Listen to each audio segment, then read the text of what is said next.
IBPS द्वारा जारी result में सावधानी कोचिंग के विद्यार्थियों ने सफलता की झड़ी लगा दी थी। उसी झड़ी की एक पार्ट हमारे बीच में बैठी है नेहा जी, जिन्होंने बहुत मेहनत करके अपना मुकाम हासिल किया है। हम जानते हैं किस तरह से उनने अपनी स्ट्रेटजी बताई, किस तरह से उनने इस सफलता तक पहुंचने के लिए कितने प्रयास किए। सारे प्रयास और सारे कयास हम उन्हीं से सुनना चाहेंगे। नेहा जी, आपकी सफलता के लिए सावधानी कोचिंग की ओर से बहुत बहुत बधाई। Thank you so much. किस तरह से आप आज बैंकर बन गई हैं? आपका कौन सी बैंक में चयन हुआ है? Syndicate bank. सिंडिकेट बैंक में नेहा जी का चयन हुआ है।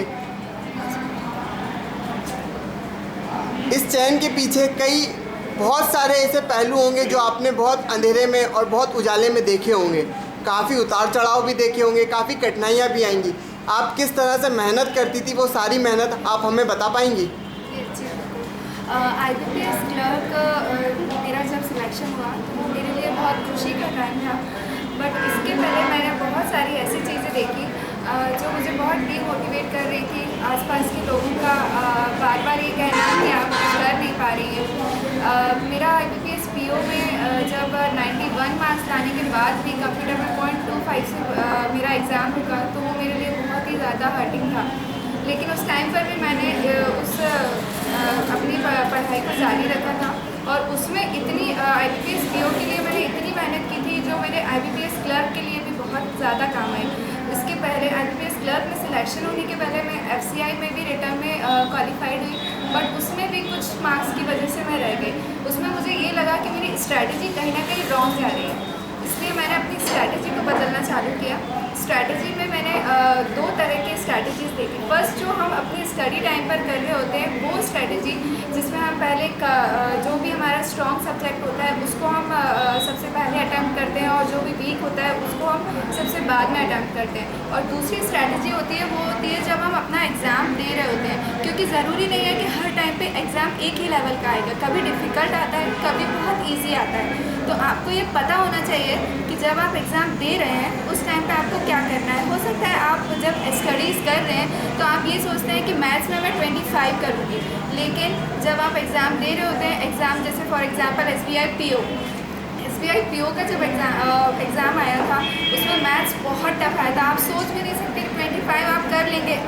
मे भी बहुत सारे स्टूडेंट्स कर लेते हैं, बट मैं अपना बता रही हूँ कि मैं नहीं कर पाई थी।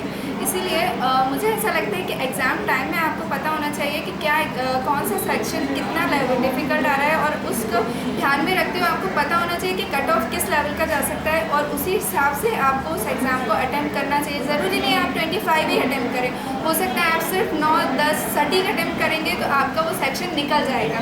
सो मेरे हिसाब से आप अपनी प्रॉपर स्ट्रैटेजीज रखिए and then definitely will get success.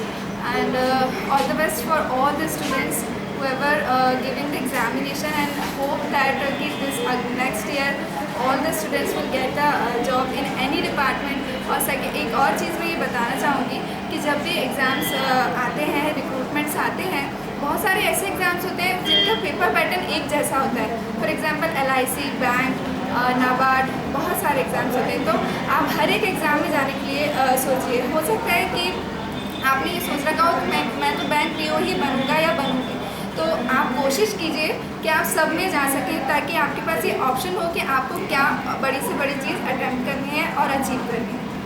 बहुत अच्छी बात कही है नेहा जी ने। बहुत कम शब्दों में अपनी पूरी मेहनत और पूरी स्ट्रेटेजी को यहाँ पे बयां किया है। बहुत बहुत धन्यवाद मैं देना चाहूँगा नेहा जी को, इतनी अच्छी बातें आप लोगों तक पहुँचाई।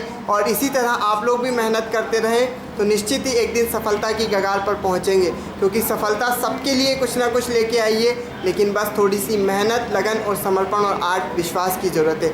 सावधानी परिवार नेहा जी आपके उज्जवल भविष्य की कामना करता है। बहुत बहुत धन्यवाद, बहुत बहुत धन्यवाद।